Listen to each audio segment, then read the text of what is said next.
Good morning students. अभी तक हमने आपको व्यापार चक्र का अर्थ और उसकी विशेषताएं बताई थी। इसके बाद हमने आपको व्यापार चक्रों के प्रकार बताए थे, जिसमें प्रमुख चक्र, लघु चक्र, दीर्घ चक्र और निर्माण कार्य चक्र, इसके बारे में चर्चा की थी। अब इसकी प्रमुख अवस्थाओं के बारे में देखेंगे। Phases of trade cycle.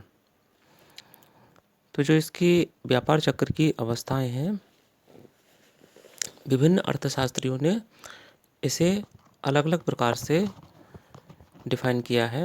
जैसे बोल्डिंग ने बताया कि व्यापार चक्र में सबसे पहले अवसाद की स्थिति यानी कि डिप्रेशन, उसके बाद पुनरुद्धार रिकवरी, फिर पूर्ण रोजगार फुल एम्प्लॉयमेंट और अभिवृद्धि बूम पीरियड और अवरोध की अवस्था यानी कि रिसेशन। ये इसकी विभिन्न अवस्थाएं होती हैं। प्रोफेसर मेयर्स ने बताया है कि इसमें पुनरुद्धार सबसे पहले यानी कि रिकवरी, फिर समृद्धि प्रॉस्पेरिटी, फिर अवरोध की स्थिति रिसेशन, इसके बाद अवसाद की स्थिति डिप्रेशन की आती है। लेकिन विभिन्न अर्थशास्त्रियों की द्वारा जो विभिन्न अवस्थाएं बताई गई हैं, इसके आधार पर हम देख सकते हैं कि प्रत्येक व्यापार में निम्नलिखित 5 अवस्थाएं पाई जाती हैं, जो कि प्रमुख रूप से हमें दिखाई देती हैं। जिसमें फर्स्ट नंबर आप देख रहे हैं अवसाद की स्थिति, मंदी की स्थिति, डिप्रेशन। तो ये व्यापार चक्र की पहली स्थिति होती है।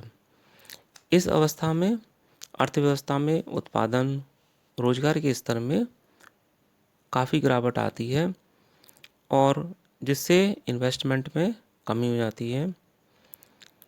अर्थव्यवस्था में श्रमिक और साधन बेकार हो जाते हैं। मजदूरी की दरें बहुत कम हो जाती हैं।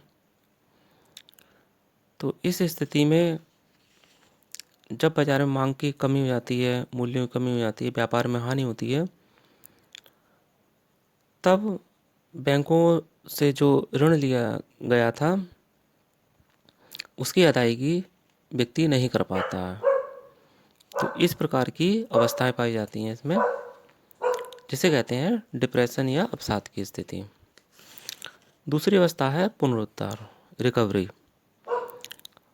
इस अवस्था में अवसाद की स्थिति कुछ समय तक रहती है, लेकिन उसके पश्चात रिकवरी स्टार्ट हो जाती है। इस अवस्था में अर्थव्यवस्था की आर्थिक स्थिति मंदी की स्थिति की तुलना में अधिक संतोषजनक होती है। व्यापार का पुनरुद्धार करने के लिए हमें विनियोग करना होता है और विनियोग से धीरे धीरे स्थिति में सुधार प्रारंभ हो जाता है, जिससे उत्पादन बढ़ने लगता है, रोजगार बढ़ता है और आर्थिक क्षेत्र में हमें उत्साह देखने को मिलता है। नंबर 3 है पूर्ण रोजगार की अवस्था, फुल एम्प्लॉयमेंट। तो यह अवस्था एक सबसे अच्छी अवस्था होती है, जिसे अति उत्तम या आदर्श अवस्था कहते हैं। और प्रत्येक देश का ये लक्ष्य होता है कि वह पूर्ण रोजगार का लक्ष्य प्राप्त करे। इस दशा में उत्पत्ति के संपूर्ण साधन कार्य में लगे होते हैं और प्रत्येक उत्पत्ति के साधन का स्वामी जो प्रचलित दर पर अपने साधन को उत्पादन कार्य में लगाना चाहता है, लगा सकता है। तो इसे हम कहते हैं पूर्ण रोजगार की अवस्था। नंबर 4 अभिवृद्धि तेजी की स्थिति या बूम पीरियड। तो पुनरुद्धार की दशाएं हमेशा पूर्ण रोजगार की अवस्था को प्राप्त नहीं कर पाती हैं और इससे अभिवृद्धि या तेजी की दशाएं उत्पन्न हो जाती हैं। वस्तुओं की मांग बढ़ जाती है, जिससे उनका मूल्य स्तर ऊंचा हो जाता है, उत्पादकों को अधिक लाभ होने लगता है और इसी अवस्था को हम अभिवृद्धि या तेजी की अवस्था कहते हैं। अंतिम अवस्था इसकी है अवरोध या प्रतिसार की स्थिति, रिसेशन पीरियड।